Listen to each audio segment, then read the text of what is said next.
ক্লায়েন্টরা যেই স্ক্যামটা ফটোগ্রাফারদের সাথে করে, বুকিংয়ের সময় আমার অমুক ফ্যামিলি মেম্বারের বিয়ে বাকি, আমার বোন, ভাই, খালা, চাচা, মামা সবার বিয়ে বাকি, এই স্বপ্ন দেখায় আপনাকে ডিসকাউন্ট চাবে।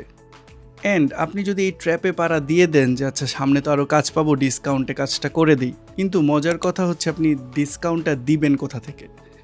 অবশ্যই আপনার কোয়ালিটি কম্প্রোমাইজ করতে হবে। ধরেন আপনি যদি 50,000 টাকার প্যাকেজকে 30,000 করেন, অবশ্যই আপনি 50,000 টাকায় যেই কোয়ালিটির ম্যান ইউজ করতেন সেই কোয়ালিটির ম্যান আপনি প্রোভাইড করতে পারবেন না, অথবা যেই নাম্বারস অফ ম্যান ইউজ করতেন সেটা আপনি প্রোভাইড করতে পারবেন না, যার ফলে আপনার কোয়ালিটি ড্রপ করবেই। অ্যান্ড ওই দিক দিয়ে ক্লায়েন্ট ভেবে বসে আছে যে আপনি তাকে ওই বাজেটের বেস্ট কিছু প্রোভাইড করবেন। যখন আপনি তাকে আউটপুট দিয়ে স্যাটিসফাই করতে পারবেন না, তখন আপনি কি তার আত্মীয় স্বজন ফ্যামিলি থেকে আর একটা ওয়েডিং, একটা ইভেন্টও পাবেন?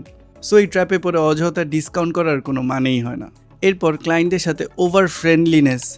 বুকিংয়ের সময় ক্লায়েন্টরা অনেক ফ্রেন্ডলি একটা অ্যাটিটিউড প্রোভাইড করে। তারা বলে এটা লাগবে না, আমাদের তো ছোট প্রোগ্রাম, আমাদের আর কিছুই লাগবে না, একটু ভিডিও হইলে হবে, একটু ছবি হইলেই হবে, আর এত ডিটেলস দরকার নেই।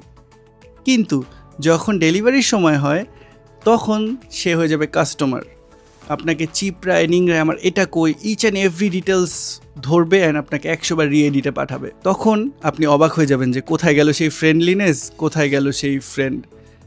সো ক্লায়েন্টদের সাথে একটা রিলেশনশিপ মেনটেন করতে হয়, ফ্রেন্ডশিপ না। এই ব্যাপারটা আমার সাথেও ঘটেছে। আপনাদের কাদের কাদের সাথে ঘটেছে সেটা ডেফিনেটলি কমেন্ট করে জানাবেন। টিল দেন ভালো থাকেন, সুস্থ থাকেন, লাইক, শেয়ার অ্যান্ড সাবস্ক্রাইব।